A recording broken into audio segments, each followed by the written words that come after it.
The Team Supreme podcast is brought to you by the voices of Jason Schomer and Yashar Coffee and produced by Matt Sewell, who is me. I am Matt Sewell. If you got a moment, leave a comment about the podcast or give us a rating or share with your friends. Enjoy. I'm from New Jersey. He's from Iran.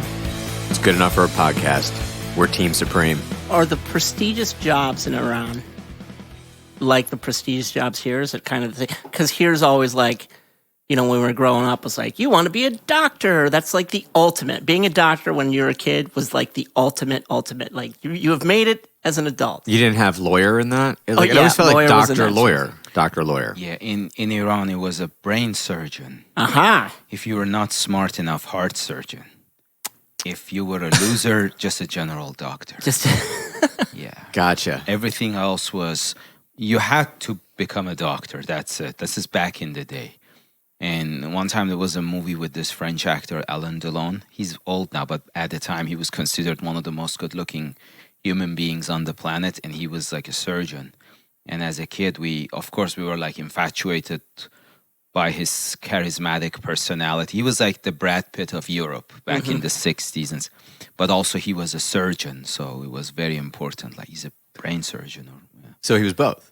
He was both. In the movie, he was like... But in reality, I don't think he even had a high school diploma. But in that movie, we were like, oh, you know. Wait, okay, I see. So, to answer the question, a brain surgeon or a heart surgeon or a doctor, so... Yeah. I mean, same here. I mean, it was like, well, doctor, lawyer was kind of... Doctor, lawyer. Like, that was what you needed to be. Like, not needed to be. I mean, there was no needed to be. Like, it was more like that was... If you're going to really go for it in school and really go to college and really get a real big, amazing career, prestigious career, it was going to be in the medical field. That's right. Yeah, it was a lot of fun. Was there professions that in Iran that were really looked down on, but were common? You know, like something that you definitely didn't want to head down because that was the last place prize of jobs. Yes, like if you were you were working for the municipality as a person who was collecting the trash or sweeping the roads. Like government jobs. Government job. Well, but like, what do you call it? We used to call it the trash man. Right. The person who would show up and like he had a truck and would take your trash. That was considered like very bad. But also cab driver.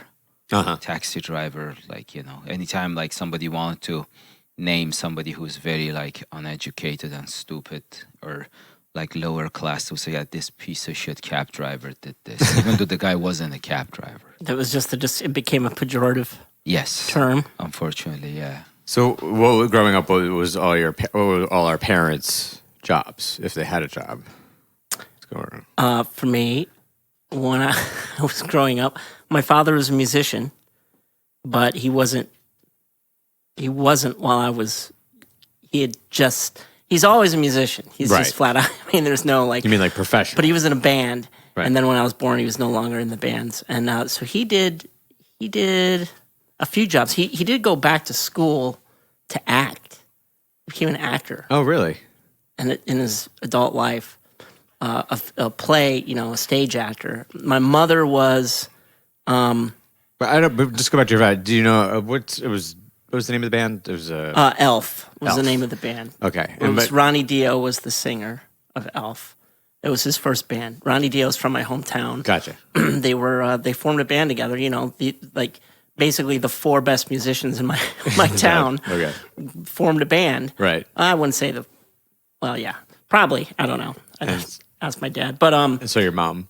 And my mom, when I was a little kid, she was like a waitress, you know, she was doing her thing. And then she got an opportunity at a hotel and kind of became a manager there. And that moved her into hospitality. And Gotcha. Opened a restaurant at one point and all that stuff. So, well, both my parents went to an engineering school. That's where they met. Right. My dad was a mechanical engineer. My mom was an agriculture engineer. But my mom didn't really work because when she had us, right before she could go back to work, the Iranian Revolution took place. So they placed a lot of restrictions on women. And my mom was like, no, I can't go and work. And so she stayed home. But my dad had a company. He was doing like gas refineries and was like taking projects like that. And then my mom, Was that prestigious for like that kind of job? Was it... well, before the Iranian Revolution, it was very prestigious. He was very wealthy. But after the Iranian Revolution, the new government sort of like seized some of his assets. And they considered him to be a capitalist, like inspired by like Western ideologies for having a company, yada yada. Later on, they gave some of his property back, but it was useless at the time. Then there was the Iran-Iraq war, so they really needed people like him to go and build, like work on the refineries and build like roads, and so he worked in that field for a while. But then my mom didn't use her degree, but when I was 21 and I was leaving Iran, she started writing a few stories, and then she wrote a book. Oh, wow. Yeah, and then out of nowhere, this is a very long story. I'm just cutting it short. We're going to cut all of this anyway. Oh, cool, yeah. But she became like one of the best sellers in Iran. Oh, wow. really? Yeah, yeah. And in Iran, you can write and you can get published, but nobody buys your books. Why? Because, like, people will read one and they go, this is back in the day, though, before the internet. Okay. People would go like, hey, by the way, I read this. This is trash. So nobody would even bother to read it. Like, it was just word of mouth. Gotcha. But then my mom wrote this book, and this guy said, I'm going to publish it. But then he published them, but right before he took it to this bookstore, we don't know what happened to him, but he dumped all the books by the side of the road. Oh, my God. And this father and daughter were walking by, and they picked up, say, wow, this looks like a book. And they read it right on the spot. They found it so interesting. They found my mom's number, and they said, well, we know a bookstore. We can showcase it there. And they took it there. And from there, in like 6 weeks, my mom became like the bestseller. That's insane. That is Yeah. insane. Wait, so when he dumped the books, it was just your mom's book or a lot of books? No, They no. just- He just said, I want to publish your books, Uh-huh. and then, take them to a bookstore and put them on the shelves and see if people are going to buy them Right. or not. And then my mom paid for the books to get published. And he was like, but he was going to like introduce her. And then we don't know what happened to this lunatic. But He Right. just dumped them on the side of the road and he took off. And Did he have any money? Did he take money or? Well, I'm not like really familiar with the details of the financial transactions that took place, but my mom later said he didn't make anything. Like he didn't even the deal was for him to take it there. Yeah. And if the book was being sold, he would take a percentage. But halfway through he dumped them. So he didn't make any money whatsoever.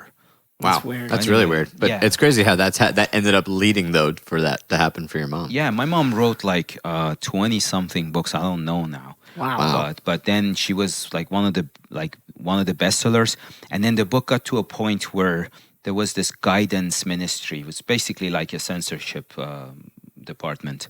They started like calling her in and saying like, "Hey, yeah, you need to like remove these chapters." So every book she wrote had to go there for them. Oh, wow. Because some of them were very critical. Was it fiction books or Fiction books, yeah, Interesting. with like a feminist message. But it's like when I say feminist, I'm like labeling it in a Western manner. Right. It was feminism like in an Iranian context. Right. So that was my mom's job, and she still writes stuff. And Gotcha. Well, my dad was an accountant, like a head accountant. A lot of my childhood, he worked for RCA Records, and was that like one of their head accountants guys. Eventually became the accountant for a cookware company. But interesting thing about when my dad worked for RCA Records, I mean, I guess the most interesting thing that I've ever heard of that job was that he was the one who signed royalty checks to Hall and Oates, Right. and Alvin and the Chipmunks or something like that. And then but one of his bosses was the Menendez boss, where the Menendez brothers murdered him. Oh wow. Yeah. And I remember him telling me, like waking me up one morning and showing me the cover of the newspaper. And I was really young, but I remember, my boss was murdered last By night. his children. But I don't know. I don't even remember if. I guess it was. I don't know if I can't remember. They killed if- their parents. Right? Yeah, no, yeah. They killed their parents. The story was two twins, Ben and his brothers. I don't know. Were they twins? Yeah. I think they were twins. Yes. They plotted to kill their parents. One of them was a few years older. Oh, was it? Was Oh, that- is yeah. that it? Yeah. Oh, Lyle and Eric. Yes, that's right.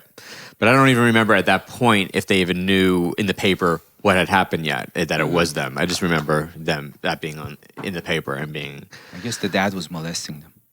That's what they claimed. Yeah. Yeah. Right. And I don't know if that has been debunked or because I remember maybe something said that they just wanted their money, they wanted their inheritance, and that's what it was. And maybe they were also.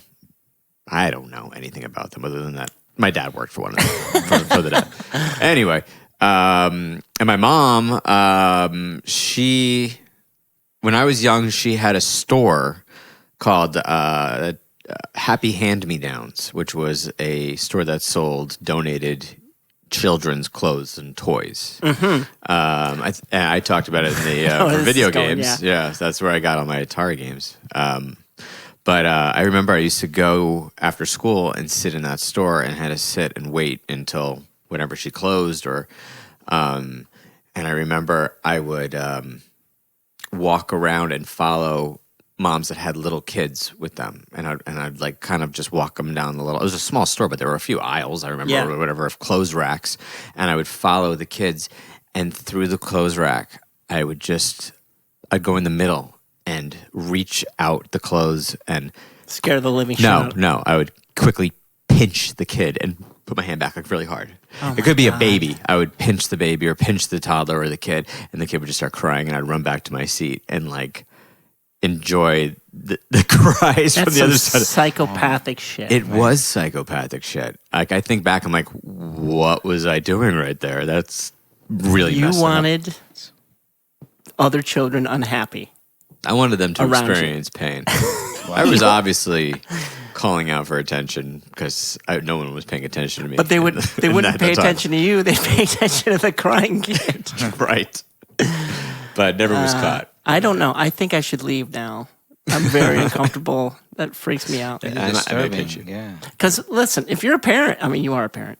But if you're, I mean, if your children were like, someone just pinched me, Yeah.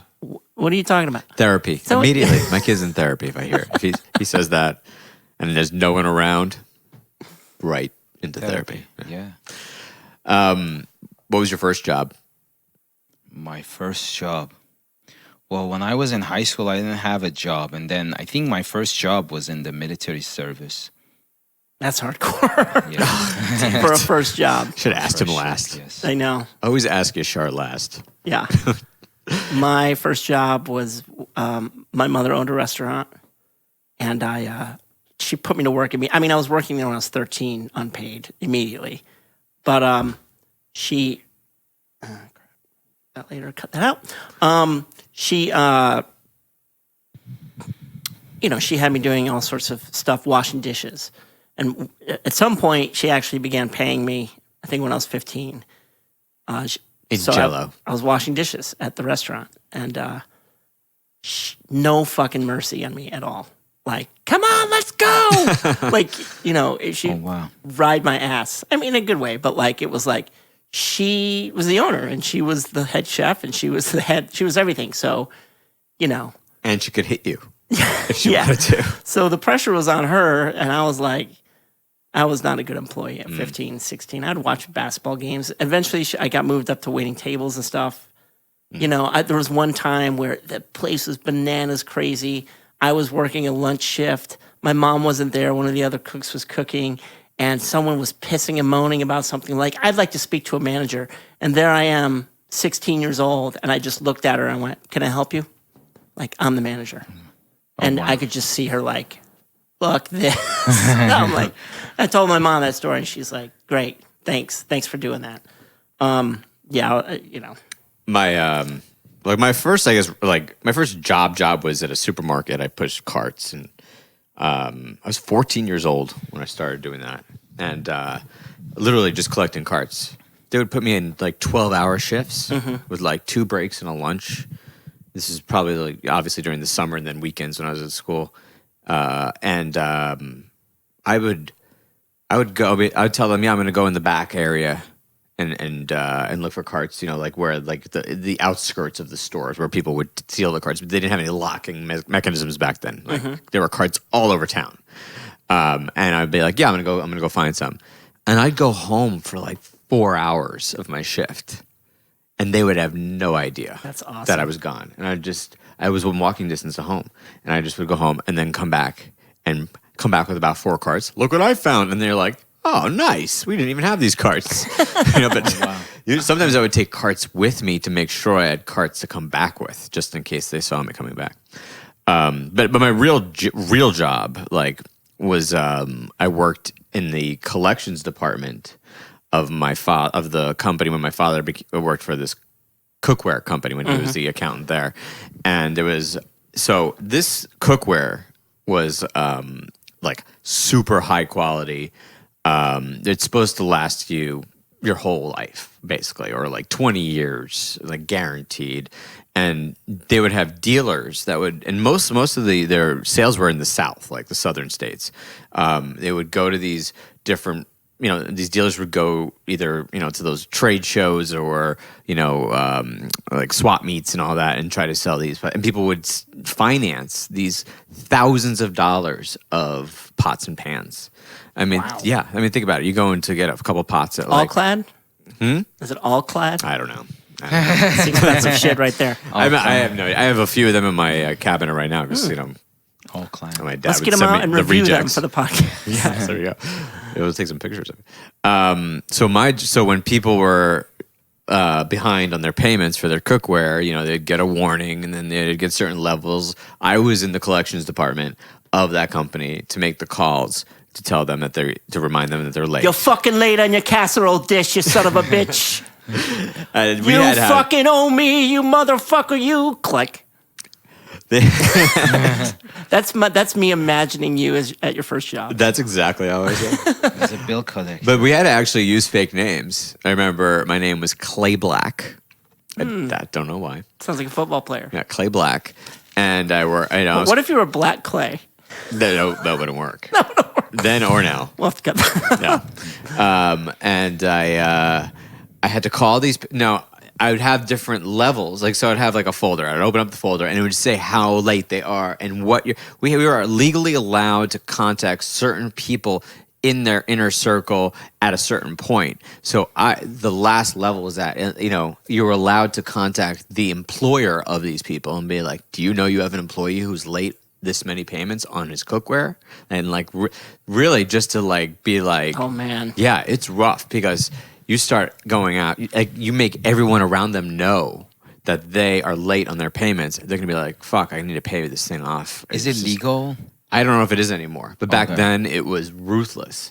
Like, the entire day was hearing different collectors in the office having screaming fights with people on the other line. And, and then these people would sometimes sue the company or sue that person for harassing them. And those people didn't exist because they were all using fake names that we were like instructed to do. So I had to call, and a lot of these people that were buying this cookware were people that were that worked in like factories or on farms or like, big, huge mass production places down in the South. So they were never not like. Is this like Columbia Records for cookware? What's that? Or was it Columbia? I know what you're talking about. Columbia House. Columbia House. Is this like Columbia House for cookware? Basically, except you don't put little stamps on a mail-in thing. It's just you put little pots and pans on it. So I would call and they would say, "Sorry, they're not available. They're on the floor." And I'd have to say, "Please tell them it's an emergency." So now they are making an announcement, so-and-so, get to an emergency phone right now, get off the floor, stop doing your job, whatever you're doing, get to a phone. They'd pick up the phone and go, and you'd hear that in their voice, out of breath, super nervous, what's going on? Hi, this is Clay Black from the so and so cookware company. And did you know that you're 4 payments now behind? And I'm just wondering when we should expect that payment. And then it would always be like a long pause, and then, what the fuck are you talking about? Who the fuck is this? And it would turn every time. Like, people could not believe they were now being contacted with an emergency. And then there were other folders that I had to talk to their bosses and say, hey, do you know they're not paying me back? So who was your boss? Who was my boss? This head guy in the collections department. At any point where you're like, this is awful. What I'm doing is terrible. At first, I thought it was fun because I would listen to the. First of all, I'm young, right? So Right. I'm like 16 years old, and it's like I'm watching all these blowout fights that are just, some of them are hilarious. I mean, you don't hear what they're saying on the other line because you're just hearing one person talking, and you're like, what could they be saying on the other side for them to be talking like this and saying these things? Holy shit, this is hilarious. And then I started doing it, and here I have this little kid's voice. I have a 16-year-old voice. I can't scream at anybody, an adult. It's just not working out very well. I wasn't that good at it. They were definitely doing a favor for my father, giving me this job. Right. I eventually got moved to the credit department, which was lame, which was basically just doing credit checks on people's finances and stuff, and approving or disapproving. That was it.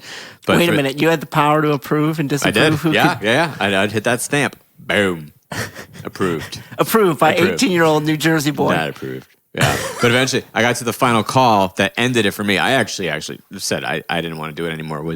I called the woman about their past due payments, and she said that her husband was dead, had just died, who this was under. Now, I don't know if that was a lie or not, but she was crying, and I was just like, this is not fun at all. So that was that. Well, is there the coroner there I could speak with? We just need to verify what you're saying is accurate. Are you looking at his body? Is there a wake? Is there a viewing we can come on? Will you be cooking in the pots and pans for the wake afterwards? That's right. Because maybe I can let you hang on to him for a week. That's the best I could do. Then we gotta get him. Yeah. Wow, that's pretty intense. It was pretty intense. Never been fired from a job. You got fired from? No, have you ever been fired from a job? No, never. Never. No. I always well, the jobs I had, like when I did my military service, I was required to drive this guy around. He was my superior, and he was just fucking around. He wasn't just going to the places he was supposed to be going. He would just go to the grocery store and buy stuff for his mom. And then he used to arrange badminton classes.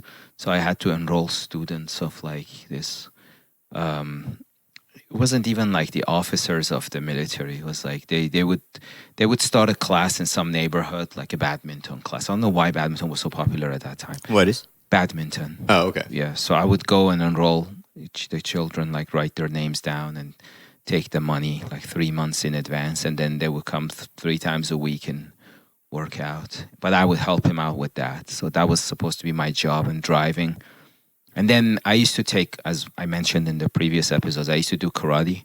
Oh, And yeah, my that's karate right. coach said, can you take over the youth or the juniors class and just train them for an hour 3 times a week? I was like, yeah. So I started doing my stretches with them. And actually, that was really good for me, because for me, teaching them how to do the techniques, my sort of like execution of the kicks improved significantly, Right. because I had to do them very slowly with them. And then, so that was my job. But then I didn't have a job till I went to college in Oregon. Then I started working at a cafeteria. Was that your first job in the States? That was my first time in the States. And then I quit that one, and then I became an RA, resident assistant in the dorms. And then I also started working at a library. How did that go? How was that being an RA? In retrospect, it was the best, but also it could be the worst thing that happened, because I was fresh off the boat. I didn't know anything about this country or the culture. And then I was assigned to a bunch of residents, but they assigned me to a multicultural hall.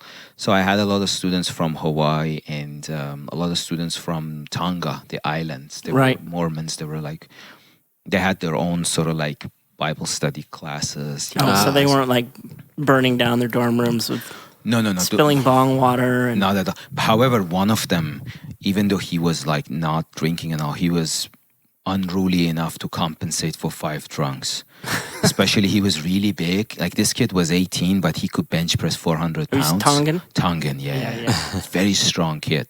And then, and he got expelled at some point. But that was like the resident assistant job was my first job, but I learned a lot about like what is acceptable, what is not acceptable. Do you feel like you got taken advantage of it all, but because you were fresh off the boat, like No, as an RA? not at all. Because not at all. you were in this multicultural dorm, you think? Or? Well, not even that. Like even when I went to like all white like gatherings or halls, everybody in Oregon was extremely nice and people were so tolerant, but I mean I'm not trying to like sort of like compliment myself, but I grew up in an environment where my parents told me like, remember, you don't know everything. Wherever you go in life, you are not like know-it-all. Just That's be great humble advice. and listen to people. Just listen to people.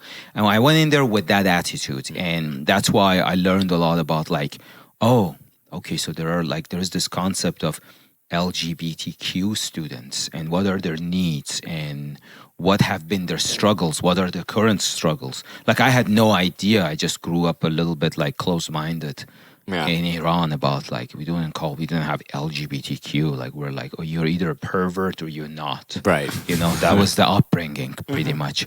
But then from one time we had a conference with this lady who was gay. Or she was a lesbian, and she walked us through like some of the struggles of an LGBTQ student. And I'm like, wow, some of them are pretty similar to like my struggles as a foreigner, trying to explain like what I go through. Right. So it was a very eye-opening experience. I learned a lot. But I could have said or made jokes that were considered like insensitive because, as I mentioned, I was a legitimate version of Borat. But then, thank God, it didn't go that way. And I always admired whoever took an RA job. Like all the RAs I remember when I was in college, like I remember thinking like, oh man, I could not do that. Like I could not come to school and like take on that kind of responsibility of a whole floor of other students and be that person. I wouldn't do it now. Yeah, no kidding. It's just, oh God, well, I'd be terrible at it now. Yeah. I had my RA in college he was in the military. He was in ROTC. And I forgot it was Army or Marines, but he partied harder than us. And Marines. Yeah, definitely. he would make like homemade 2-liter bottle soda bombs Oh, with right. like certain chemicals and everything. Muriatic acid. I did a lot of that and from throw 8th grade to 10th grade. chuck them in the common room and run. Well, And that's those things would just blow up. yeah. Those things. Those things go off. They're as loud as a shotgun or a grenade. Yeah. They're fucking loud. Yeah, he would make them all the time. I My threw RA. one down. All the sewers in Florida and the subdivisions are kind of shallow. They're right there. But I threw one down the sewer and people came out of their houses. Like, what was that? Like when it went off. I was just taking a shit. I just banged my head on the ceiling. We're Pretty gonna cut much. that. We're gonna cut that. No, we're not. Damn it. At my college, I took a part-time job as I was basically the front desk guy of the REAP office, which was the residential educational alcohol program, or ESO. It was basically, this is where you get sent to if you get caught with drugs or alcohol or something's going on in that. If you get caught, you get sent there. You have to go basically meet with the head person of the office there and the counselor and work through why were you drinking? Why were you smoking weed? Right. But also if you have you contract an STD or something, or you have that kind of like, or an issue, any kind of issue, you come there too. If you felt like maybe you were sexually harassed or even more than that, you come there. So I sat at the front desk, which means I knew anybody who walked in was coming for a reason like that. And if I knew the person when they were walking in, I now had to know whatever secret they were coming in with. So it was an interesting job because So you had a lot of leverage, is what you're saying. Yes, I did. But not only that, I gained a lot of knowledge because I sat in front of an entire wall of pamphlets of every single STD and everything you need to know about everything like that. I read about every STD and scared the shit out of me. Wow. Well, I took a job one time this was like a volunteering position. I was an intake interviewer for the Lane County Law and Advocacy Center. So the low-income people would come in with their issues, and then you would assign them to a pro bono lawyer. And I had to sit down, and I wanted to go to law school back then. So they told me if you do this, you get a better knowledge of like the legal system. So I would summarize their issues, whatever they had to say, and then we would take it to this gentleman who was a lawyer, and he would say like, "Yo, tell them to go to this place or that place, or let's call this lawyer or that lawyer." And then there was a restaurant in town where I knew the owner, and then one day he showed up, and he was like, "Yeah, I want to divorce my wife, but everything is in her name. Like, it's not even a matter of like paying her alimony. Like, everything I bought it in her name." And I'm like, okay. But then he said, "Can you not tell her if you see her?" Because I knew them. I was like, "Yeah, of course." And I knew their kids. I said, "Can you not tell them? Can you not tell her?" And I was like, "Yeah, definitely. Don't worry about it." And then later on, I guess he chose to not go with the proceedings because I guess they were kind of costly. Mm-hmm. But seeing his face like scared like a little mouse, it was pretty funny. but I remember the funniest case there was this one guy came and said he had a pig in his backyard, and the landlord opened the backyard door and let the pig loose, and the pig was running down one of the streets in Springfield, Oregon. Springfield was like considered like a very like trashy place as opposed to Eugene. That was very cultured. And I guess this truck ran over the pig. Oh. So he was trying to sue the landlord for the expiration of the livestock or whatever the expression was. But then he had a brother who was in wife beaters, and he had a mullet and he had a lazy eye, and he said, "It's all his fault, but it's not, because I told him to not let the landlord in, but he's stupid, so he did." And then somewhere in the middle, he said, "Actually, you know what? This motherfucker is retarded." And then he went back to like, but at the time I didn't know, like, if you say retarded, it's not PC. I thought it's like, it means like, I used to say mongoloid because that's what I learned in a dictionary. Oh, really? Like, yeah. But then they explained, I had a girlfriend, she was like very like liberal and very like PC. She's like, "You can't say things like that." And I was laughing hysterically. And as I was telling her what happened, and we had a semi-fight over the fact that this guy had a pig that got ran over by a car, and he called his brother a retard or whatnot. So good memories. Yeah, right? Yeah. And probably the only time that argument has ever happened on Earth. Yes, That probably. exactly. That's Yeah. right. Yeah. Well, the only time like some arguments took place was I had a neighbor. His name was Mike, and Mike had a truck. And when I was really fresh off the boat, he took me to Springfield, and he pointed out a guy who had a mullet, and he had a truck, and he had wife beaters, and he said, "Yashar, you see him?" I said, "Yeah." He said, "This is an American." What did he say? He said like American culture 101 or something. He made up a terminology. He said, "That's a white trash. Only in America you can find white trash. Okay, let's go home." And we went home, and then he and I used to train jiu-jitsu together, you know. But he really liked to talk about white trash people, like he was always making fun of poor people.